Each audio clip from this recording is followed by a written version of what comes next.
Hello everyone. मेरा नाम है शिवम और आज हम लोग बिजनेस स्टडीज पढ़ेंगे क्लास 12th की चैप्टर नंबर 1। ये मेरा पहला वीडियो है क्लास 12th के लिए।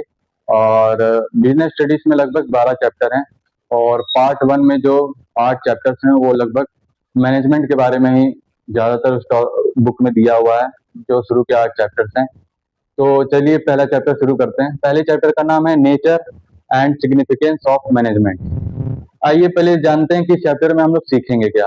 तो नेचर नेचर का मतलब फिर से वही कि नेचर का मतलब ये होता है कि मैनेजमेंट क्या होता है, कैसा होता है मैनेजमेंट, हम लोग ये सीखेंगे इस चैप्टर में। और सिग्निफिकेंस सिग्निफिकेंस मतलब कि मैनेजमेंट इतना जरूरी क्यों है, कैसा होता है और क्यों जरूरी है ये मैनेजमेंट।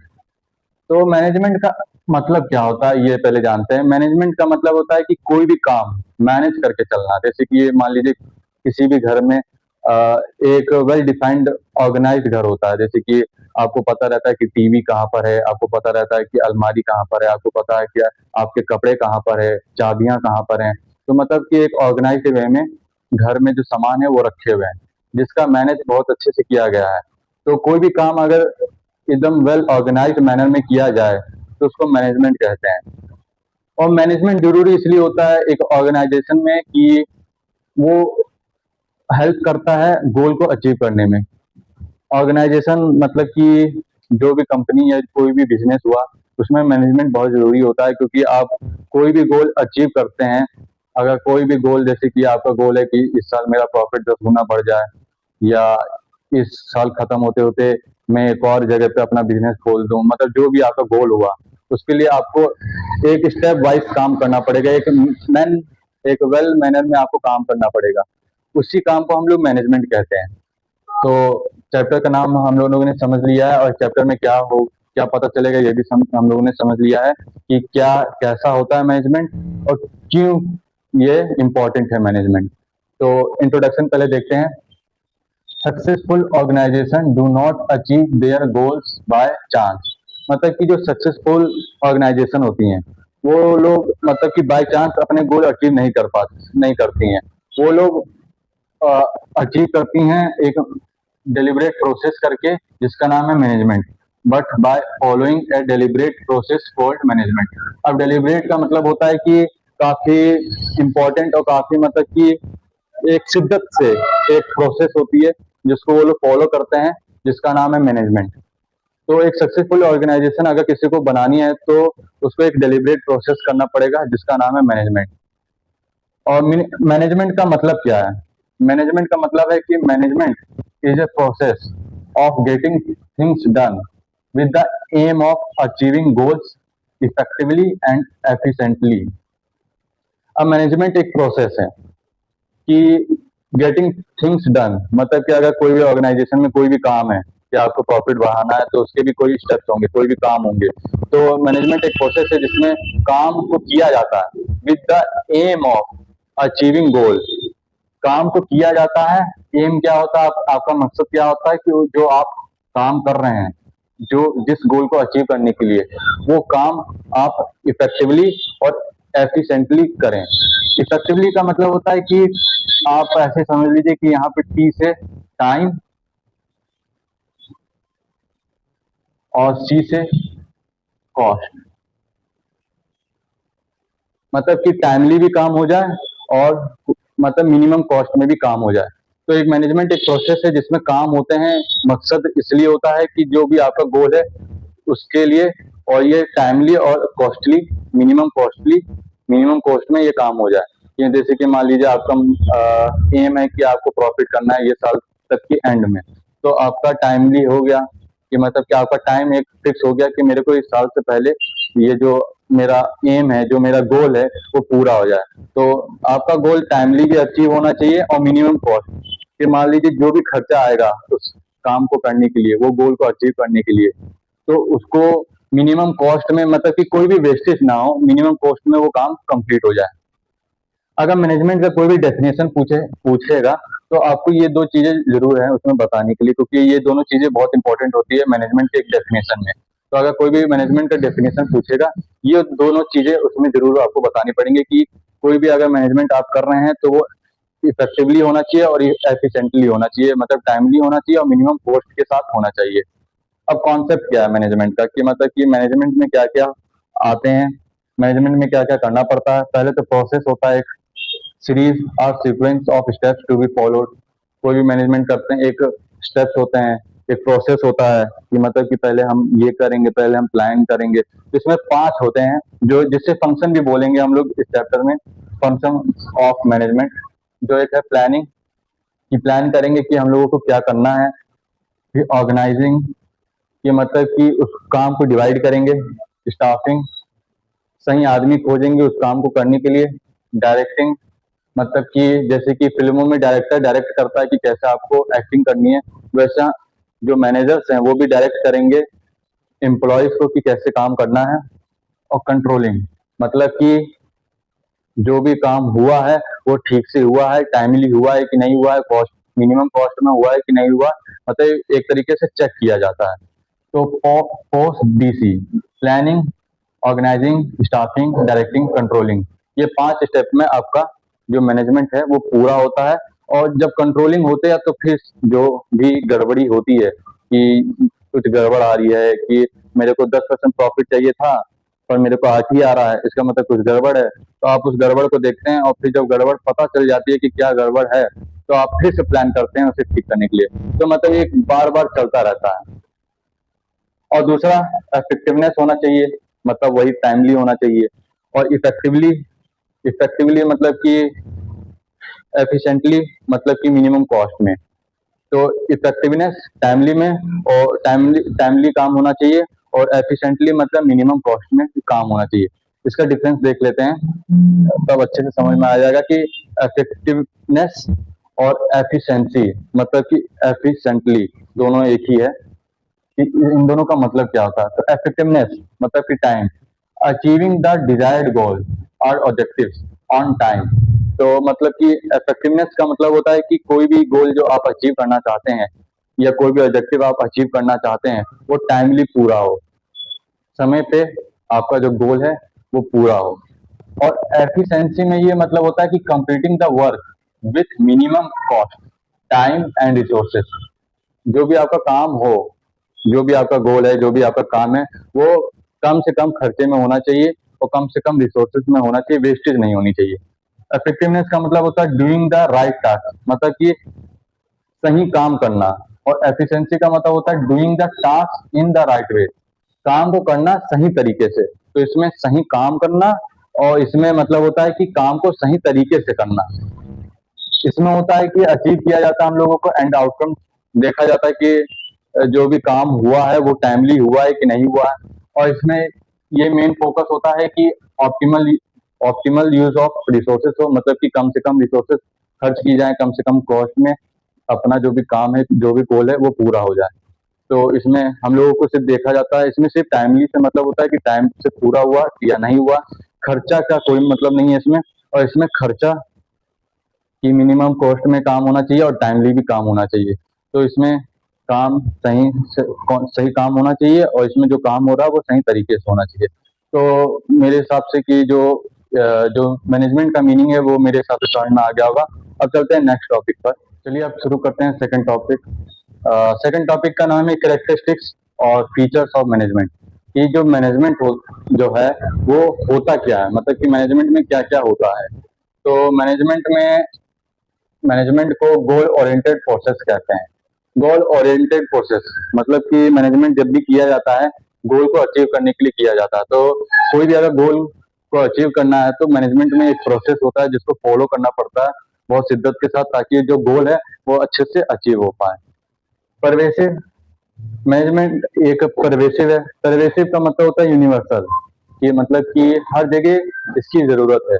मैनेजमेंट की हर जगह जरूरत है। जैसे कि मान लीजिए कोई भी बिजनेस हुआ, कि कपड़ों का बिजनेस हुआ, या मैन्युफैक्चर, या चाहे फर्नीचर का बिजनेस हुआ, या कंप्यूटर का बिजनेस हुआ, जहाँ भी फैक्ट्रीज हैं, चाहे जहाँ भी कोई भी काम हुआ, उसमें सब चीजों में मैनेजमेंट जरूरी होता है। कोई भी ऑर्गेनाइजेशन हुई, जैसे हॉस्पिटल, स्कूल, तो उन सब में मैनेजमेंट जरूरी होता है। क्योंकि आपको कोई भी काम अगर करना है तो एक वेल डिफाइंड मैनर में करना पड़ेगा, एक मैनेज करके लोगों को चलना पड़ेगा, काम को मैनेज करके, लोगों को मैनेज करके, जो भी आपको जो भी आपकी एक्टिविटीज है उनको मैनेज करके आपको काम करना पड़ेगा। तो मैनेजमेंट परवेसिव होता है, मतलब कि हर जगह इसकी जरूरत होती है, यूनिवर्सल होता है।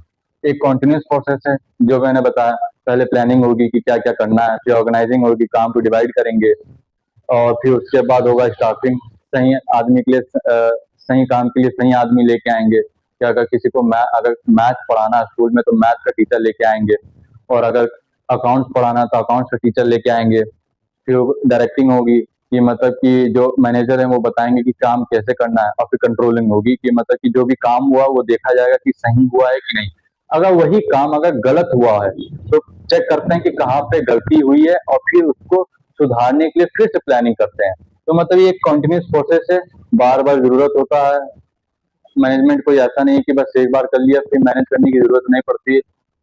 हर दिन, हर वीक, हर महीने, हर साल इसको मैनेजमेंट को हर लगातार करना पड़ता है, इसलिए इसको कंटिन्यूस प्रोसेस बोला गया है, कि मतलब बार बार मैनेजमेंट को करना पड़ता है। ये एक ग्रुप एक्टिविटी है, मतलब कि कोई एक इंडिविजुअल मैनेजमेंट नहीं कर सकता, किसी एक आदमी से बड़ी ऑर्गेनाइजेशन नहीं चल सकती। जैसे कि अगर हॉस्पिटल है तो कोई एक आदमी पूरा हॉस्पिटल नहीं चला सकता, ना वो डॉक्टर, ना वो सर्जरी कर पाएगा, ना वो रिसेप्शनिस्ट बन पाएगा, ना वो देख पाएगा कि बिल जमा हुआ नहीं हुआ।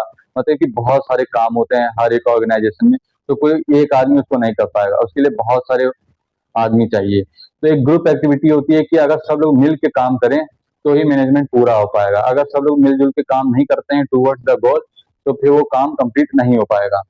पांचवा, ये एक डायनेमिक फंक्शन है। डायनेमिक का मतलब होता है कि कीप चेंजिंग, मतलब कि होता है कीप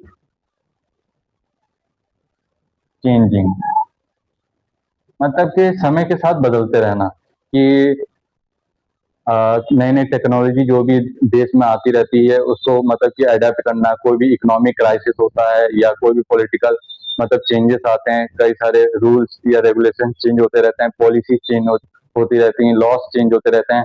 तो जो मैनेजमेंट होता है उसको चेंज करते रहना पड़ता है।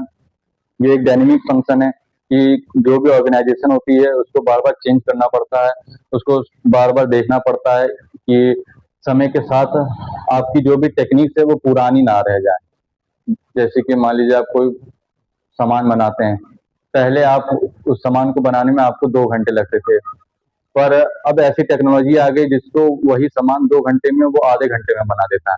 पर आप अभी भी वही सामान 2 ही घंटे में बना रहे हैं, जिसकी वजह से आपका प्रोडक्शन कम हो रहा है। प्रोडक्शन कम हो रहा है तो आपका प्रॉफिट कम हो रहा है, आपका टाइम नुकसान हो रहा है, तो आप टाइमली भी काम नहीं कर पा रहे हैं, इफेक्टिवली भी काम नहीं कर पा रहे हैं, तो आपका टाइम वेस्ट हो रहा है, आपका प्रॉफिट भी कम आ रहा है। तो आपको चेंज होते रहना पड़ता है इन्वायरमेंट के साथ। जो भी लॉस, पॉलिटिकल, इकोनॉमिक, जो भी क्राइसिस, जो भी आते हैं, चेंजेस आते हैं, उन सबको देखना पड़ता है, और चेंजेस अपने ऑर्गेनाइजेशन में करना पड़ता है, मैनेजमेंट में करना पड़ता है।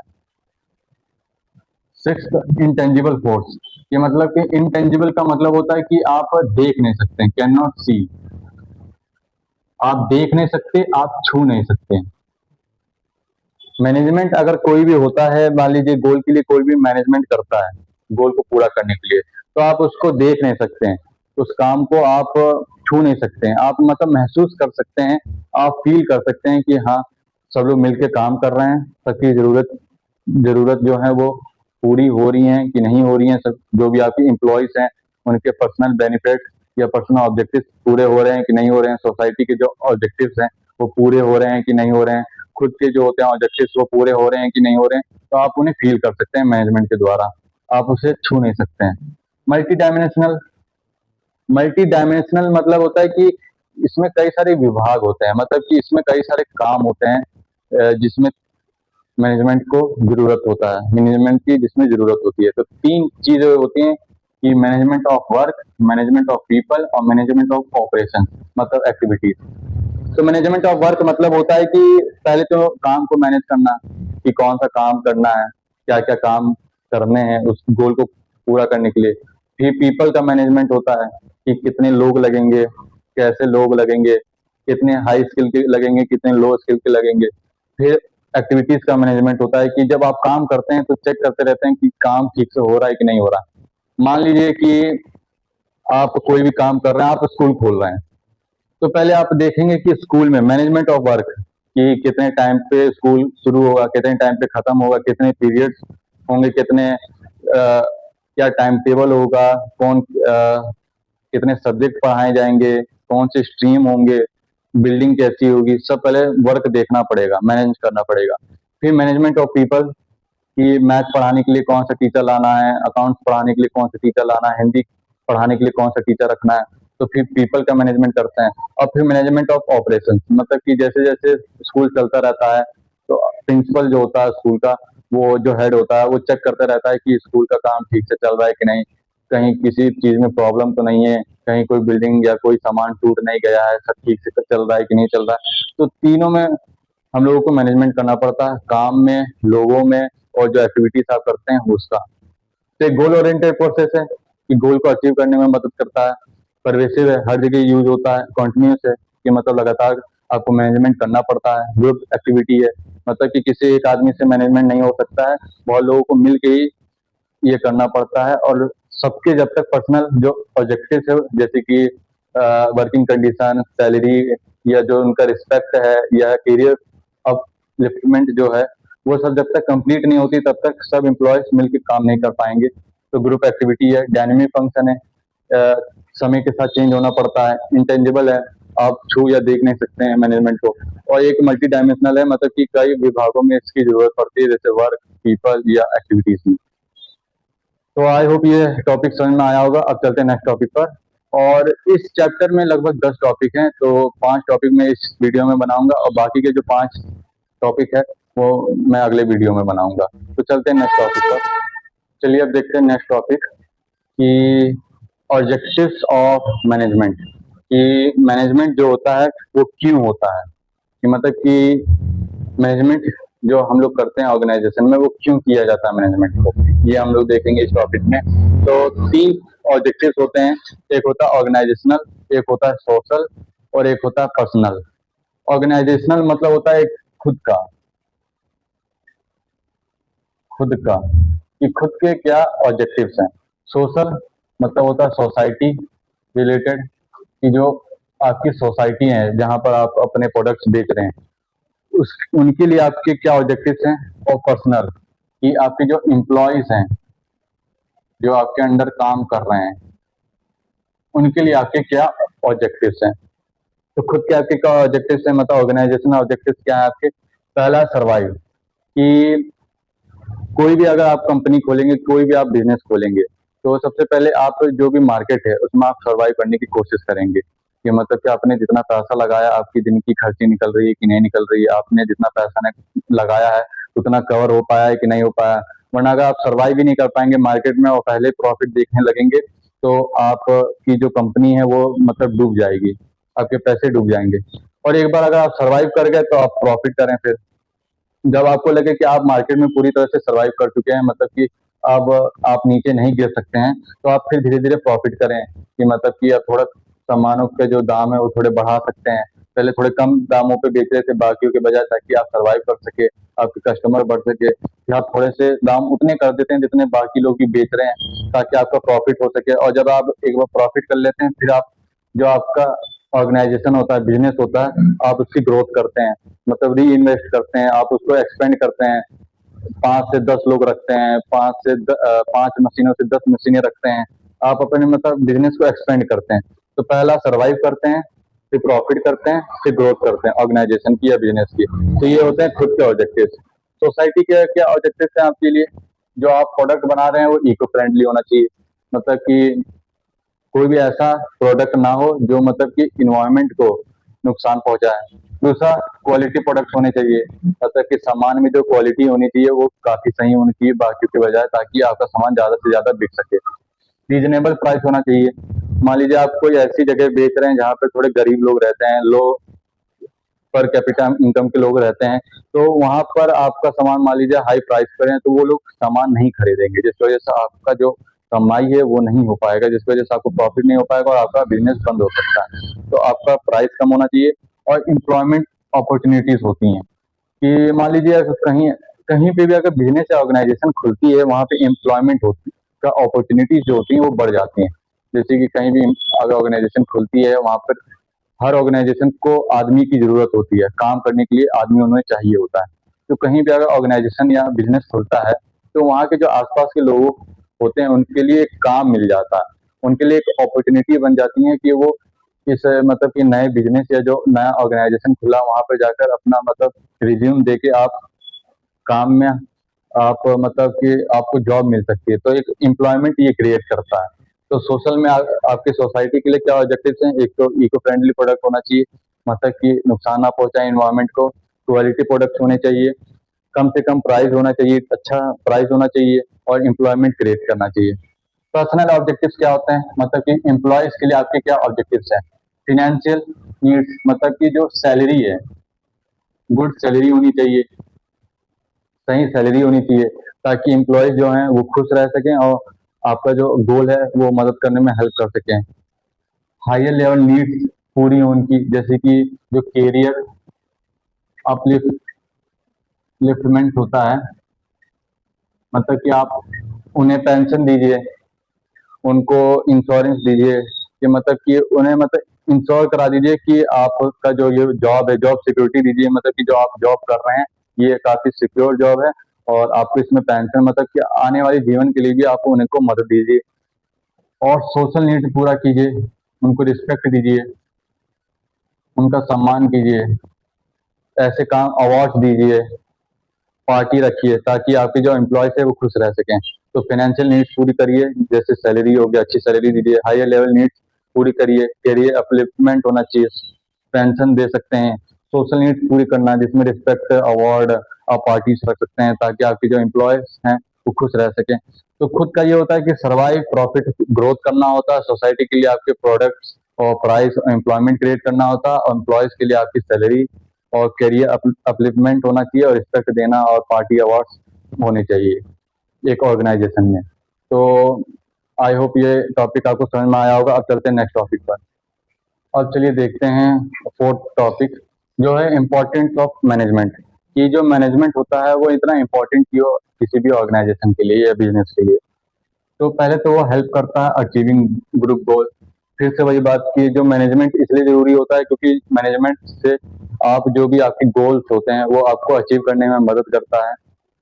दूसरा, आपकी जो एफिशिएंसी है वो बढ़ा देता है, मतलब कि जो आपका कॉस्ट है वो मिनिमम कॉस्ट में आप काम कर सकें ताकि आपका जो वेस्टेज है वो कम हो सके। तो जो आपकी एफिशिएंसी है वो बढ़ा देता है किसी भी ऑर्गेनाइजेशन की, ताकि जो भी आपके गोल हैं, जो भी आपके गोल हो, उसके लिए जो भी आप काम कर रहे हैं वो मिनिमम कॉस्ट में हो सके, मिनिमम वेस्टेज के साथ हो सके, मिनिमम रिसोर्सेज के साथ वो काम कंप्लीट हो सके। क्रिएट करता है डायनेमिक ऑर्गेनाइजेशन, मतलब कि एक ऐसा ऑर्गेनाइजेशन बनाता है जिसमें जो ऑर्गेनाइजेशन होता है वो चेंज होता रहता है, कीप चेंज होते रहता है, मतलब कीप चेंजिंग होता है, समय के साथ बदलते रहता है। हेल्प करता है अचीविंग पर्सनल ऑब्जेक्टिव।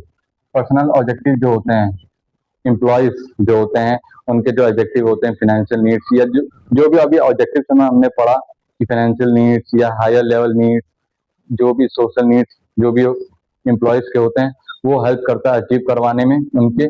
और हेल्प करता है डेवलपमेंट ऑफ सोसाइटी, जो भी क्वालिटी प्रोडक्ट या इको फ्रेंडली प्रोडक्ट होता है रीजनेबल प्राइस में जो भी आपको बनाना है, या एम्प्लॉयमेंट अपॉर्चुनिटीज क्रिएट करता है।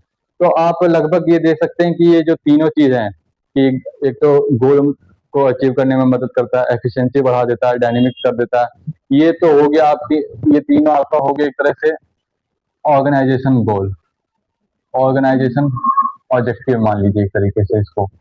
और ये पर्सनल हो गया आपका, ये पर्सनल में आ गया आपका पर्सनल ऑब्जेक्टिव में, और ये आपका आ गया सोशल ऑब्जेक्टिव में। तो एक तरह से अगर देख सकते हैं कि जो इम्पोर्टेंस है मैनेजमेंट का कि क्यों जरूरी है, ये एक तरह से ऑब्जेक्टिव और मैनेजमेंट ही सेम चीज है। अगर आपको एक चीज याद हो जाएगा तो आप दूसरा चीज भी आसानी से कर सकते हैं, कि जो भी ऑब्जेक्टिव्स होते हैं उनको ही अचीव कराने में मदद करता है मैनेजमेंट, इसलिए मैनेजमेंट जरूरी होता है। गोल अचीव कराने में मदद करता है, एफिशिएंसी बढ़ा देता है, डायनेमिक ऑर्गेनाइजेशन बना देता है जो इन्वायरमेंट के साथ चेंज होते रहता है, समय के साथ चेंज होता है, हेल्प करता है पर्सनल ऑब्जेक्टिव को अचीव करने में, हेल्प करता है सोसाइटी की डेवलपमेंट में। तो एक तरह से सोशल ऑब्जेक्टिव, पर्सनल ऑब्जेक्टिव और ऑर्गेनाइजेशनल ऑब्जेक्टिव जितने भी होते हैं वो सबको हेल्प करता है मैनेजमेंट अचीव करवाने में, इसलिए मैनेजमेंट इम्पोर्टेंट होता है किसी भी ऑर्गेनाइजेशन या बिजनेस में। तो ये हमने पढ़ा कि मैनेजमेंट क्यों जरूरी होता है, क्यों इतना इम्पोर्टेंट होता है। अब चलते हैं इस वीडियो की लास्ट टॉपिक पर, जिसका नाम है नेचर ऑफ मैनेजमेंट। अब पढ़ते हैं इस वीडियो का लास्ट टॉपिक जो है वो है नेचर ऑफ मैनेजमेंट। ये मतलब कि मैनेजमेंट का जो नेचर कैसा है मैनेजमेंट का। तो ये लगभग इस चैप्टर का सबसे इम्पोर्टेंट टॉपिक है ये। मतलब कि काफी इम्पोर्टेंट भी है और थोड़ा कंफ्यूजन भी होता है कि मतलब कि इस टॉपिक में क्या बताया जा रहा है। कुछ बच्चे मतलब कुछ लोगों को नहीं समझ में आता है कि इस टॉपिक में क्या बताया जा रहा है। तो मैं थोड़ा कोशिश करूंगा कि इसे थोड़ा आसान तरीके से समझाया जाए। ये वैसे है काफी आसान। तो मैनेजमेंट को तीन तरीके से पहले देखा जाता है कि मैनेजमेंट को तीन तरीकों से इसको कंपेयर किया जाता है कि इसका नेचर कैसा है, कि साइंस है, कि आर्ट है, कि प्रोफेशन है। साइंस आपको पता ही है, जो आप पढ़ते हैं क्लास में भी पढ़ते हैं, स्कूल में सब्जेक्ट भी है साइंस। आर्ट भी आपको पता है, जिसमें और कई सारे गिटारिस्ट, पियानिस्ट, सब आर्टिस्ट जो भी होते हैं सब आर्ट में आते हैं। और प्रोफेशन जिसमें हाई स्किल की जरूरत होती है, जैसे डॉक्टर, सीए या कोई भी लॉयर हो गया या पुलिसमैन हो गया, सब में हाई नॉलेज की जरूरत होती है। तो मैनेजमेंट को कंपेयर किया गया है कि उसका नेचर कैसा है। तो पहले देखेंगे मैनेजमेंट हैज ए साइंस। क्या मैनेजमेंट साइंस है? तो साइंस में पहले देखेंगे कि साइंस में क्या क्या है, और फिर उसके बाद उसको कंपेयर करेंगे कि मैनेजमेंट में वो आता है कि नहीं। फिर उसके बाद देखेंगे कि साइंस मैनेजमेंट कहलाने लायक है कि नहीं। तो साइंस में क्या आता है? Systematic body of knowledge. आप साइंस पढ़ते हैं तो उसमें एक नॉलेज होती है, सिस्टमैटिक नॉलेज, कि कोई भी ग्रेविटी के बारे में पढ़ता है या इनर्शिया के बारे में पढ़ता है या किसी चीज के बारे में पढ़ता है। तो एक बॉडी ऑफ नॉलेज होती है, मतलब उसमें एक नॉलेज होता है कि इसमें ये चीज है, फिर ये चीज है। तो आप एक सिस्टमैटिक वे में उसको पढ़ते हैं। तो साइंस में एक सिस्टमैटिक बॉडी ऑफ नॉलेज चाहिए होता है, मतलब नॉलेज की काफी जरूरत होती है साइंस को समझने के लिए। बिना नॉलेज के आप साइंस नहीं समझ पाएंगे, इसमें नॉलेज बहुत जरूरी होती है। Principles are based on experimentation.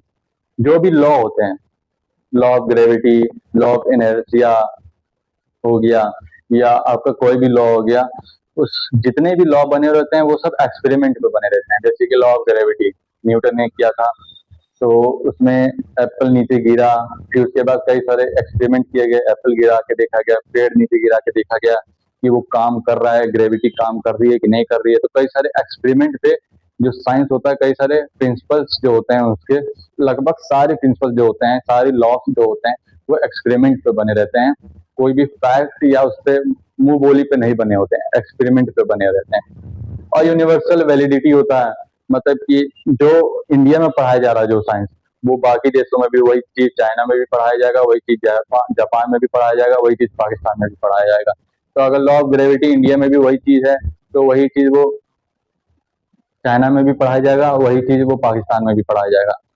तो एक तो बॉडी ऑफ नॉलेज होता है साइंस में, प्रिंसिपल जो होता है एक्सपेरिमेंट पे होते हैं, जो भी लॉ या जो भी लॉ ऑफ मोशन चाहे लॉ ऑफ ग्रेविटी जो भी होते हैं वो एक्सपेरिमेंट पे होते हैं। और यूनिवर्सल वैलिडिटी होती है, मतलब कि हर जगह सेम रहता है इसकी लॉ, हर जगह जो भी इसकी नॉलेज होती है, जो भी इसके तरीके होते हैं, वो सब हर जगह सेम होती है। तो चलिए देखते हैं मैनेजमेंट में होता है कि नहीं। तो मैनेजमेंट में भी एक बॉडी ऑफ नॉलेज है कि हाँ भाई, मैनेजमेंट में भी नॉलेज चाहिए होता है। अगर कोई भी मैनेजमेंट करना चाहता है, उसको पहले पता हो कि मैनेजमेंट होता क्या है और कैसे होता है और क्यों इम्पोर्टेंट होता है। मतलब कि उसमें एक सिस्टमैटिक नॉलेज उसमें भी जरूरत होती है कि हाँ भाई उसमें नॉलेज चाहिए। तो ये वाला फीचर तो मैच हो रहा है। दूसरा, principles are based on experiment. जो मैनेजमेंट है वो, उसके भी जो प्रिंसिपल्स है वो एक्सपेरिमेंट पे ही बने। पर जो एक्सपेरिमेंट मैनेजमेंट में किए गए हैं वो किए गए हैं ह्यूमंस पे। यहाँ पे ह्यूमंस पे नहीं करे गए हैं एक्सपेरिमेंट साइंस में, यहाँ पे प्रिंसिपल्स पे किए गए हैं। जैसे लॉ हो गया या कोई भी चीज हो गई, उसके बारे में, ऑब्जेक्ट के बारे में, थिंग के बारे में एक्सपेरिमेंट किया गया। और मैनेजमेंट में ह्यूमंस के बारे में एक्सपेरिमेंट किया गया, क्योंकि मैनेजमेंट में ज्यादा ह्यूमंस का ही काम होता है, वही काम करते हैं, तो ह्यूमंस पे एक्सपेरिमेंट किया गया। और ह्यूमन जो होते हैं वो समय के साथ चेंज होते रहते हैं। कि मतलब कि अगर मान लीजिए कोई भी सोसाइटी में अगर रिच पीपल है तो उसका सम्मान बहुत लोग करेंगे, और वहीं अगर कोई पुअर आदमी है तो उसका सम्मान कोई नहीं करना चाहता है।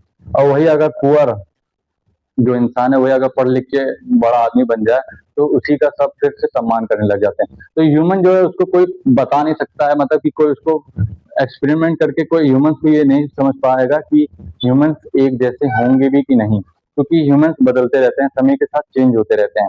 तो इससे एक्सपेरिमेंट करना मतलब कि एकदम, अगर एक्सपेरिमेंट आप ह्यूमंस पे कर रहे हैं तो एकदम 100% से सही नहीं है कि जो भी हमने एक्सपेरिमेंट किया है वो आगे भी वैसा रहेगा सेम या नहीं रहेगा, क्योंकि ह्यूमंस का जो दिमाग है वो चेंज होते रहता है समय के साथ। जो आज है वो कल नहीं है, जो कल था वो आज नहीं है, तो समय के साथ चेंज होते रहते हैं। और प्रिंसिपल जो है, और जो साइंस की जो प्रिंसिपल्स है वो एक्सपेरिमेंट में बने हैं। तो ये एक तरीके से कह सकते हैं कि ये पार्शियल है, कि मतलब कि ये पूरी तरीके से नहीं आएगा, ये पार्शली आएगा। एक्सपेरिमेंट पे तो बने हैं मैनेजमेंट, पर एक्सपेरिमेंट प्रिंसिपल्स पे नहीं हुए हैं, ह्यूमन पे होते हैं इसमें, और ह्यूमंस चेंज होते रहते हैं समय के साथ, तो इसलिए पार्शली है। और यूनिवर्सली वैलिडिटी मतलब कि क्या, मैनेजमेंट के जो भी रूल्स होते हैं, रेगुलेशंस होते हैं, कोई भी प्रिंसिपल्स होते हैं। प्रिंसिपल्स आप सेकंड चैप्टर में पढ़ेंगे कि मैनेजमेंट के प्रिंसिपल्स कितने होते हैं। तो जो भी प्रिंसिपल्स या रूल्स या रेगुलेशंस होते हैं मैनेजमेंट के, क्या वो हर ऑर्गेनाइजेशन में सेम तरीके से यूज होते हैं? नहीं। जैसे कि मान लीजिए कोई ऑर्गेनाइजेशन है, स्कूल हो गया, वहां पे बच्चों का आने का टाइम सवेरे 8 बजे का है। ये एक डिसिप्लिन है कि सवेरे 8 बजे तक सारे लोग आ जाने चाहिए। अब हॉस्पिटल है, हॉस्पिटल खुलता है सुबह 6 बजे, वहां पे जो लोग काम करते हैं उन्हें सुबह 6 बजे आना कंपलसरी है। स्कूल में 8 बजे खुलता है, तो वहाँ टीचर्स का आना 7 बजे कंपलसरी है। और अगर मान लीजिए कोई भी पुलिस थाना हुआ या पुलिस चौकी हुई, वहां पर अलग टाइम है। तो मतलब कि हर जगह का जो रूल होता है, कोई भी रेगुलेशन होता है या कोई भी प्रिंसिपल होता है, वो हर जगह चेंज होता रहता है। हर ऑर्गेनाइजेशन के हिसाब से, हर बिजनेस के हिसाब से, बड़ा है कि छोटा है उसके हिसाब से चेंज होता रहता है। कोई अगर मान लीजिए घर ही हुआ, मान लीजिए मेरे घर में सुबह 6 बजे उठना जरूरी है, सारे लोग सुबह 6 बजे उठ जाते हैं, एक डिसिप्लिन है। दूसरों के घरों में सुबह 8 बजे तक उठना एक डिसिप्लिन है, किसी के घर में 7 बजे उठना डिसिप्लिन है, किसी के घर में 5 बजे उठने का डिसिप्लिन है। डिसिप्लिन हर जगह है, मतलब जो चीज है वो हर जगह है, डिसिप्लिन हर जगह जरूरी है, पर तरीका अलग अलग है कि कोई 7 बजे उठ रहा है, कोई 8 बजे उठ रहा है, कोई 5 बजे उठ रहा है, कोई 6 बजे उठ रहा है। तो मतलब कि जो वैलिडिटी है वो एक जैसी नहीं रहेगी, कि सारे घर के लोग, जितने भी घर हैं, सब लोग सुबह 7 बजे नहीं उठेंगे, सबका अलग अलग टाइम होगा, जो भी काम करते हैं उसके हिसाब से। तो जो यूनिवर्सल वैलिडिटी है वो नहीं होगी। और साइंस में जो होता है वो यूनिवर्सल वैलिडिटी होता है, कि मतलब कि जो भी लॉ हुआ वो सेम रहेगा। ग्रेविटी ऑफ लॉ अगर हम पढ़ रहे हैं इंडिया में, तो वही सेम चीज चाइना में भी, जापान में भी, पाकिस्तान में भी वही सेम चीज पढ़ाया जाएगा, चेंज नहीं होगा। और मैनेजमेंट में चेंज हो जाता है। तो मैनेजमेंट में बॉडी ऑफ नॉलेज होती है, साइंस में भी जरूरत होती है और मैनेजमेंट में भी होती है। एक्सपेरिमेंट यहाँ पे प्रिंसिपल्स पे किए जाते हैं साइंस में, पर मैनेजमेंट में ह्यूमंस काम करते हैं, तो ह्यूमंस पे एक्सपेरिमेंट करना एकदम 100% से सही नहीं है कि वो जो एक्सपेरिमेंट किए हैं वो भी आगे चल के वो सेम चीज होंगे भी कि नहीं होंगे, तो पार्शियली है। और यूनिवर्सली वैलिडिटी मतलब एक तरीके से जो उसके प्रिंसिपल हैं वो एक तरीके से यूज नहीं होते हैं मैनेजमेंट में। तो इसको क्या बोल सकते हैं, कंक्लूजन क्या है? तो कंक्लूजन ये है कि can not consider has pure या एग्जैक्ट साइंस। तो हम मैनेजमेंट है साइंस को प्योर और एग्जैक्ट साइंस नहीं बोल सकते, इसको इन एग्जैक्ट साइंस बोल सकते हैं, इसको इन एग्जैक्ट साइंस बोल सकते हैं, कि मतलब कि पूरी तरीके से साइंस ये नहीं है। कुछ चीजें हैं, ये भी है, ये भी पार्शली है, पर ये नहीं। पर मतलब कि 3 में से 1.5 हिस्सा है और 1.5 हिस्सा नहीं है, तो इन एग्जैक्ट साइंस बोल सकते हैं। अब देखेंगे कि मैनेजमेंट जो है वो आर्ट है कि नहीं। तो आर्ट में क्या होता है, थियोरेटिकल नॉलेज होनी चाहिए। कोई भी अगर पियानिस्ट है तो उसका जो मतलब कि सीखने का मतलब जो तरीका है, मतलब कि जो बेसिक्स होते हैं नॉलेज, वो सेम रहेंगे जितने भी पियानो और बजाने वाले होंगे, चाहे गिटारिस्ट हुआ, चाहे गाने वाला हुआ, सिंगर हुआ, चाहे कोई भी आर्टिस्ट हुआ, सबकी जो बेसिक नॉलेज है वो सेम होगी। पर्सनलाइज्ड पर्सनलाइज्ड एप्लीकेशन, पर्सनलाइज्ड मतलब होता है कि जो सबको नॉलेज मिली हुई है। मान लीजिए स्कूल है, वहाँ पे 4 साइंस के टीचर हैं, चारों को सेम नॉलेज है कि लॉ ऑफ ग्रेविटी या लॉ ऑफ मोशन ये सब क्या होता है, सबको चारों को एक जैसी नॉलेज है।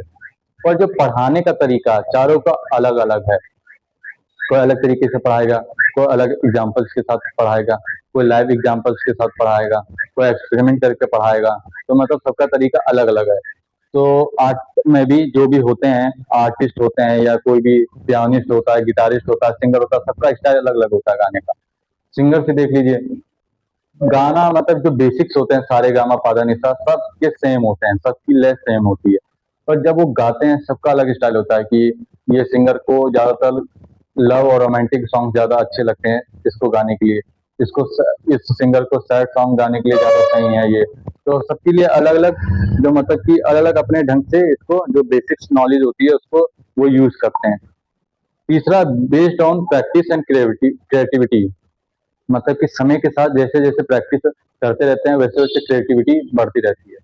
जितना आप प्रैक्टिस करेंगे, आप अगर सिंगर हैं तो आप जहाँ पर एक 2 महीने 2 महीने सिंगिंग किए हैं, वहीं आप अगर 10 साल सिंगिंग कर लें तो आपकी जो सिंगिंग है वो और बढ़िया हो जाएगी। तो प्रैक्टिस इसमें लगातार होती है और क्रिएटिविटी और बढ़ती जाती है। तो अब देखते हैं मैनेजमेंट में होता है कि नहीं। थ्योरेटिकल नॉलेज, मतलब कि नॉलेज, मैनेजमेंट में भी नॉलेज की जरूरत होती है। तो ये तो सही बात है कि प्रिंसिपल्स के बारे में, बेसिक जो प्रिंसिपल्स होते हैं उसके बारे में आपको नॉलेज होनी चाहिए। पर्सनलाइज्ड एप्लीकेशन, जो भी आपके वो होते हैं नॉलेज, बेसिक नॉलेज है, बेसिक प्रिंसिपल्स, वो हर ऑर्गेनाइजेशन में अलग अलग तरीके से लगते हैं। तो ये भी सही है, सबका अलग तरीका है उसको यूज करने का। तो ये भी आता है मैनेजमेंट में।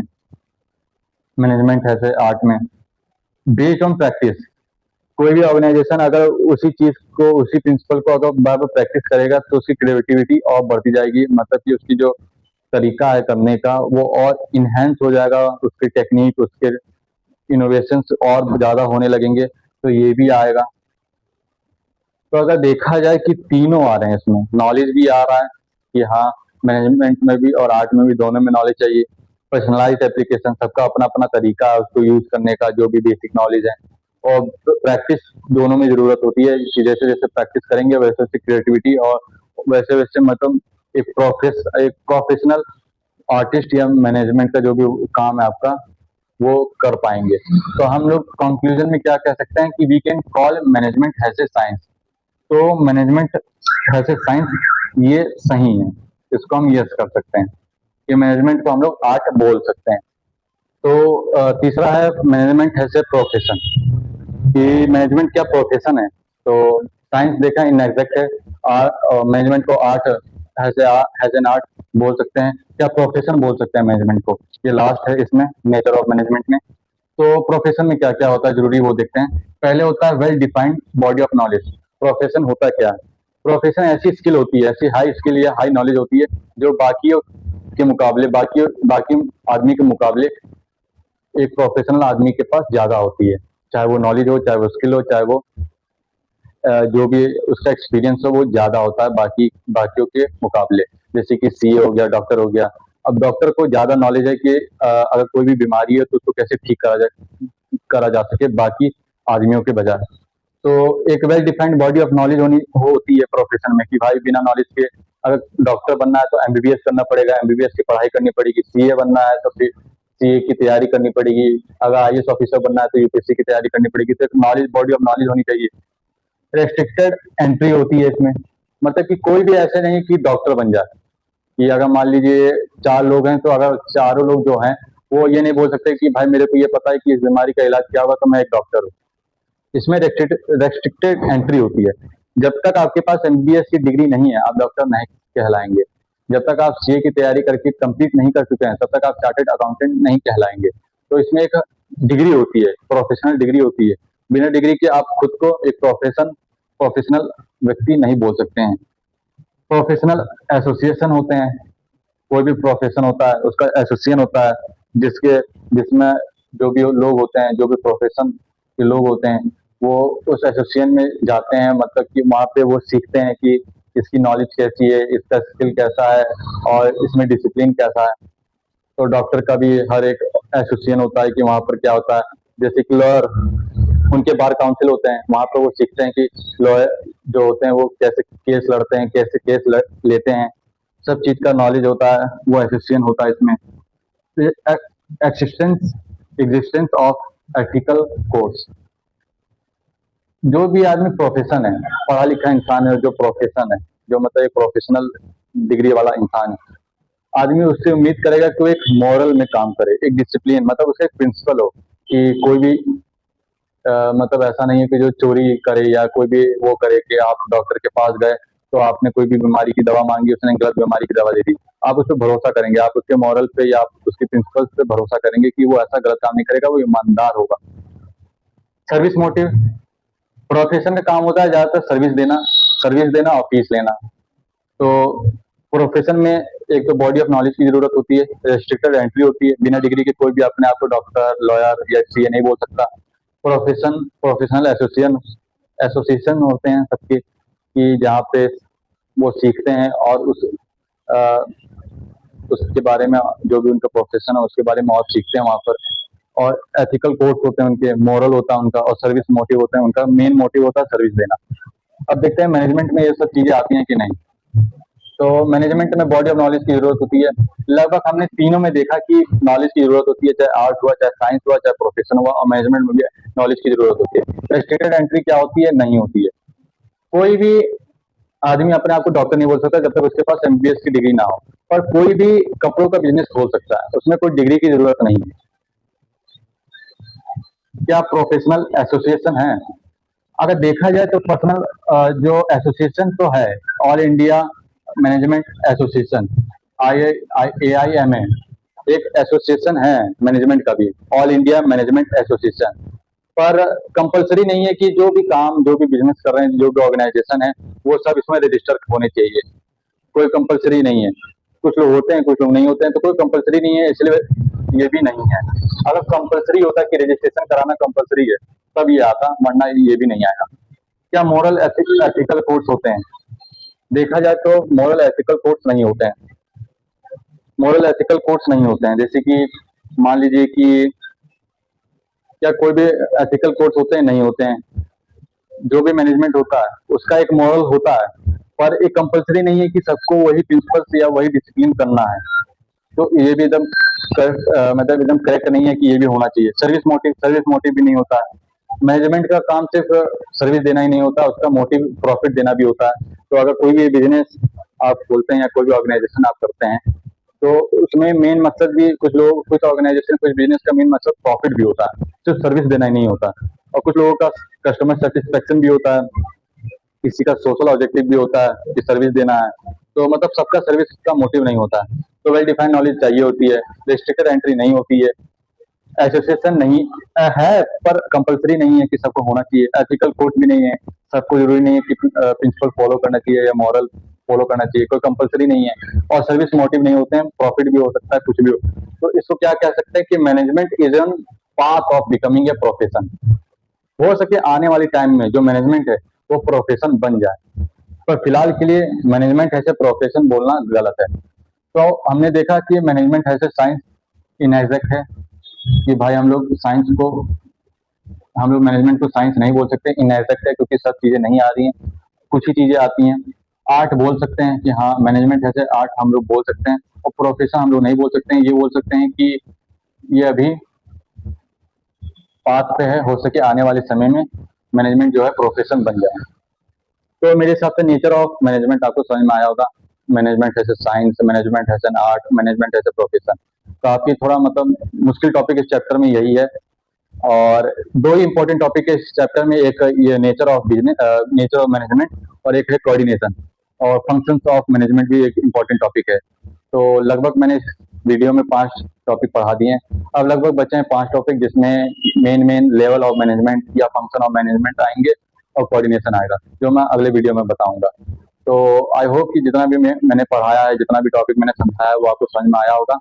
अगर आपको फिर भी कोई अगर डाउट है तो आप कमेंट करके पूछ सकते हैं, या तो मैं अपना पर्सनल इंस्टाग्राम आईडी डिस्क्रिप्शन में डाल दूंगा, आप उस पर भी डीएम करके अपने डाउट पूछ सकते हैं।